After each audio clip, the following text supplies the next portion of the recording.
Exam के point of view से आज हम मुख्य रूप से 3 बड़े कॉन्सेप्ट्स को कवर करने वाले हैं। पहला है इंटरव्यू, यानी बातचीत के जरिए डेटा कलेक्ट करना। दूसरा है कल्चरल रिलेटिविज्म या सांस्कृतिक सापेक्षता, जो हमें एक बिना बायस वाला निष्पक्ष नजरिया देता है।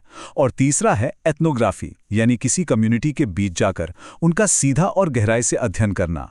और लास्ट में हम इन सबको मिलाकर एक फाइनल कंक्लूजन निकालेंगे। तो बिना किसी देरी के चलिए सीधे अपने पहले टॉपिक पर जंप करते हैं, इंटरव्यू। अब यहाँ एक बड़ा सवाल आता है, सोशल रिसर्च में इंटरव्यू या साक्षात्कार आखिर होता क्या है? आप सोच रहे होंगे कि दो लोगों की आम बातचीत और एक इंटरव्यू में क्या ही फर्क है। एग्जाम में अक्सर यही कंफ्यूजन फंसाता है। देखिए, एक कैजुअल बातचीत का कोई फिक्स टारगेट नहीं होता, लेकिन जब एक रिसर्चर आपसे बात कर रहा होता है तो उसके पीछे गहरे सोशल फैक्ट्स को बाहर निकालने का एक पूरा साइंटिफिक प्लान होता है। अगर इसे सिंपल शब्दों में डिफाइन करें तो इंटरव्यू एक ऐसा संवादात्मक तरीका है, एक ऐसी बातचीत है जहां रिसर्चर बहुत ही गहराई से जानकारी, अनुभव और सामाजिक तथ्य निकालने के लिए सवाल पूछता है। और इसका सबसे बड़ा फायदा क्या है? Qualitative data. ये वर्ड याद रखिएगा। इसमें सिर्फ हाँ या ना वाले जवाब नहीं मिलते। इसमें लोगों के इमोशंस, उनके फैसले लेने के कारण और उनके एक्सपीरियंस समझ में आते हैं। जब कोई अपने अनुभव बताता है ना, तो रिसर्चर को सिर्फ शब्द नहीं मिलते, बल्कि उस समाज की पूरी असलियत का एक जीता जागता चित्र मिल जाता है। तो क्या हर इंटरव्यू एक जैसा होता है? जी नहीं। रिसर्च की जरूरत के हिसाब से ये 4 तरह के होते हैं। पहला, स्ट्रक्चर्ड इंटरव्यू। इसे आप जनगणना या सेंसस की तरह सोचिए। सबके लिए एक जैसे सवाल तय होते हैं। दूसरा है अनस्ट्रक्चर्ड इंटरव्यू। ये बिल्कुल फ्री फ्लोइंग होता है, जैसे आप किसी की पूरी लाइफ स्टोरी गहराई से सुन रहे हों। तीसरा और रिसर्च में सबसे ज्यादा काम आने वाला, सेमी स्ट्रक्चर्ड। इसमें कुछ सवाल पहले से तय होते हैं, लेकिन रिसर्चर के पास नए सवाल पूछने की पूरी आज़ादी होती है। एक परफेक्ट बैलेंस। और चौथा है ग्रुप इंटरव्यू या फोकस ग्रुप्स, जहां आप एक साथ कई लोगों के बीच हो रही चर्चा को ऑब्जर्व करते हैं। अब क्या ये तरीका एकदम परफेक्ट है? किसी भी साइंटिफिक मेथड की तरह इसके भी अपने फायदे और नुकसान हैं। फायदे की बात करें तो आपको बहुत डीप इन्फॉर्मेशन मिलती है। आप सामने वाले के फेशियल एक्सप्रेशंस और बॉडी लैंग्वेज को भी पढ़ सकते हैं। अक्सर लोग जो मुंह से नहीं बोलते, वो उनकी बॉडी लैंग्वेज बता देती है। लेकिन इसके नेगेटिव्स क्या हैं? ये बहुत टाइम और पैसा लेता है। और सबसे बड़ी प्रॉब्लम है बायस या पूर्वाग्रह। क्या सामने वाला सच बोल रहा है या सिर्फ वो बोल रहा है जो आप सुनना चाहते हैं? और हाँ, इन घंटों लंबी बातचीत से मिले डेटा का एनालिसिस करना किसी भी रिसर्चर के लिए सच में बहुत ही मुश्किल काम होता है। ऑलराइट, तो डेटा कैसे कलेक्ट करना है ये तो हमने समझ लिया। अब चलते हैं हमारे दूसरे बड़े पिलर की तरफ, सांस्कृतिक सापेक्षता यानी कल्चरल रिलेटिविज्म। यहाँ एक बहुत ही ट्रिकी सवाल उठता है। दुनिया अलग अलग संस्कृतियों से भरी पड़ी है, तो हम बिना किसी पूर्वाग्रह या जजमेंट के इन अलग अलग कल्चर्स की स्टडी कैसे कर सकते हैं? जब कोई प्रथा हमारे अपने समाज से एकदम अलग या अजीब लगे, तो हम उसे अपनी सोच के चश्मे से जज करने से कैसे बचें? एक अच्छे रिसर्चर को जज नहीं बनना है, उसे एक न्यूट्रल ऑब्जर्वर बने रहना है।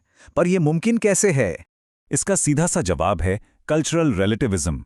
इसका मतलब है किसी भी संस्कृति को उसी के अपने मूल्यों, मान्यताओं और बैकग्राउंड के हिसाब से समझना, किसी बाहर के या कह लीजिए वेस्टर्न स्टैंडर्ड से उसे जज न करना। एग्जाम में अक्सर इसके अपोजिट एक वर्ड आता है, एथनोसेंट्रिज्म, जहां इंसान सोचता है कि मेरा कल्चर ही बेस्ट है। कल्चरल रिलेटिविज्म हमें इसी घमंड से बचाता है। ये सिखाता है कि कोई संस्कृति ऊपर या नीचे नहीं होती, बस अपने ऐतिहासिक और भौगोलिक कारणों से अलग होती है। चलिए इसे एक बहुत ही क्लासिक एग्जाम्पल से समझते हैं, बहुविवाह यानी पॉलीगैमी। सोचिए, एक समाज में ये पूरी तरह से नॉर्मल और एक्सेप्टेबल है, उनकी सदियों पुरानी परंपरा है। वहीं दूसरी तरफ किसी और समाज में इसे एक बहुत बड़ा सामाजिक और कानूनी अपराध माना जाता है। अब एक समाजशास्त्री के तौर पे क्या सही है और क्या गलत? देखिए, कल्चरल रिलेटिविज्म कहता है कि हमारा काम यहाँ फैसला सुनाना नहीं है। हमारा काम ये समझना है कि उस पर्टिकुलर समाज में ये प्रथा क्यों शुरू हुई, इसके पीछे के आर्थिक या सामाजिक कारण क्या थे। हमें बस उनके नजरिए से चीजों को समझना है, अपनी संस्कृति के चश्मे से उसे खारिज नहीं करना है। लेकिन रुकिए, क्या इसकी कोई लिमिट नहीं है? इसके फायदे तो बिल्कुल साफ हैं। ये आपसी समझ बढ़ाता है, हमारे पूर्वाग्रहों को कम करता है, लेकिन इसमें बहुत बड़े मॉरल डिलेमास यानी नैतिक उलझने भी हैं। क्या हम किसी भी हानिकारक प्रथा या मानवाधिकारों के उल्लंघन को सिर्फ इसलिए सही मान लें क्योंकि वो किसी की संस्कृति का हिस्सा है? बिल्कुल नहीं। अगर किसी समाज में किसी का शोषण हो रहा है तो एक रिसर्चर मौन नहीं रह सकता। तो एग्जाम में ये पॉइंट जरूर हाईलाइट कीजिएगा कि एक अच्छे रिसर्चर को कल्चर के रिस्पेक्ट और यूनिवर्सल ह्यूमन राइट्स के बीच एक बहुत ही बारीक बैलेंस मेंटेन करना पड़ता है। तो चलिए अब आते हैं हमारे तीसरे और आखिरी कोर टॉपिक पर, एथनोग्राफी। एक ऐसा तरीका जहां रिसर्चर लिटरली सब कुछ छोड़कर कम्युनिटी में डूब जाता है। यहाँ हमारा सवाल ये है कि एथनोग्राफी या नृवंश विज्ञान आखिर है क्या, और ये एक नॉर्मल इंटरव्यू से एक कदम आगे कैसे है। मतलब एक बार की बातचीत और लंबे समय के अध्ययन के बीच क्या अंतर है, चलिए इससे डिकोड करते हैं।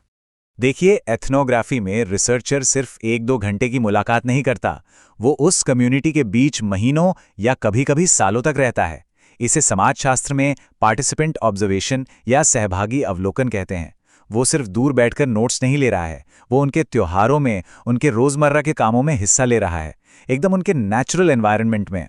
सोचिए, एक बंद कमरे के इंटरव्यू में लोग शायद आपको सब कुछ सच ना बताएं, लेकिन जब आप उनके साथ महीनों बिताते हैं ना, तो उनकी असली जिंदगी, उनका असली सामाजिक व्यवहार सामने आ ही जाता है। अब अगर आपको एग्जाम में इसके स्टेप्स लिखने हों तो वो क्या होंगे? इसके 5 फिक्स स्टेप्स हैं। पहला, फील्ड सिलेक्शन, यानी तय करना कि स्टडी कहाँ और किस कम्युनिटी पे करनी है। दूसरा और सबसे मुश्किल स्टेप, कम्युनिटी में एंट्री। भाई, कोई अनजान कम्युनिटी आप पर भरोसा क्यों करेगी? यहाँ रिसर्चर को उनका विश्वास जीतना पड़ता है, जिसे रैपो बिल्डिंग कहते हैं। तीसरा स्टेप है डेटा कलेक्शन, उनके साथ रहकर ऑब्जर्व करना और जानकारी जुटाना। चौथा स्टेप, इतने महीनों के डेटा का एनालिसिस करना, पैटर्न्स ढूंढना। और पांचवा फाइनल स्टेप, रिपोर्ट राइटिंग, जहां इस पूरी जर्नी को एक एकेडमिक डॉक्यूमेंट में बदला जाता है। लेकिन क्या ये तरीका एकदम परफेक्ट है? इसके प्रोज तो अमेजिंग है, आपको एकदम रियल वर्ल्ड और ग्राउंड लेवल का डेटा मिलता है। लेकिन इसके कॉन्स क्या हैं? पहली बात, इसमें बहुत ज्यादा टाइम और पैसा लगता है। दूसरी बड़ी प्रॉब्लम, रिसर्चर अक्सर कम्युनिटी के इतना क्लोज हो जाता है कि वो अपनी साइंटिफिक न्यूट्रलिटी या निष्पक्षता खो बैठता है। और एक बहुत ही इंटरेस्टिंग पॉइंट है ऑब्जर्वर इफेक्ट। क्या रिसर्चर के वहां मौजूद होने भर से ही उन लोगों का नेचुरल बिहेवियर बदल तो नहीं रहा? इन लिमिटेशंस को समझे बिना आपका आंसर अधूरा माना जाएगा। अच्छा, तो हमने तीनों पिलर्स को गहराई से समझ लिया है। अब टाइम है इन सबको एक साथ जोड़ने का। कंक्लूजन क्या निकलता है इन सब से? आपके दिमाग में ये सवाल आ रहा होगा कि ये तीनों अलग अलग कॉन्सेप्ट्स, इंटरव्यू, कल्चरल रिलेटिविज्म और एथनोग्राफी, एक एक्चुअल रिसर्च में एक साथ काम कैसे करते हैं। अक्सर स्टूडेंट्स इन्हें अलग अलग याद करते हैं, लेकिन एक एक्सपर्ट इन्हें एक सिंगल फ्रेमवर्क की तरह देखता है। कैसे? इसे आप एक रिसर्चर की टूल किट की तरह इमेजिन कीजिए। डेटा निकालने का टूल क्या है? वो है इंटरव्यू। इस टूल को इस्तेमाल करते वक्त आपका माइंडसेट या आपका नज़रिया क्या होना चाहिए? वो है कल्चरल रिलेटिविज्म, ताकि आपका अपना बायस बीच में ना आए। और वो बड़ा सा कैनवस या वो फ्रेमवर्क क्या है जिसके अंदर ये सब हो रहा है? वो है एथनोग्राफी। आसान भाषा में कहूं तो एक रिसर्चर कल्चरल रिलेटिविज्म का चश्मा पहनकर एथनोग्राफी की फील्ड में उतरता है और लोगों का सच जानने के लिए इंटरव्यू नाम के टूल का इस्तेमाल करता है। एकदम परफेक्ट कॉम्बिनेशन है ना? ये अलग अलग चीजें नहीं, एक ही प्रोसेस के हिस्से हैं। तो अगर आपको अपने आंसर को एक शानदार कोट के साथ क्लोज करना हो तो इसे हमेशा याद रखें। ये तीनों मिलकर सोशल रिसर्च को ज्यादा गहराई, फेयरनेस और व्यापकता देते हैं। इनमें से कोई भी एक टूल अकेले पूरी सच्चाई नहीं बता सकता। सिर्फ इंटरव्यू अधूरा है, सिर्फ ऑब्जर्वेशन बिना बातचीत के अधूरा है। जब इन तीनों का सही बैलेंस में यूज होता है, तभी एक समाजशास्त्री एकदम सटीक और साइंटिफिक रिजल्ट्स तक पहुंच पाता है। अब इस एक्सप्लेनर को खत्म करने से पहले मैं आपको एक बहुत ही थॉट प्रोवोकिंग सवाल के साथ छोड़ना चाहता हूं।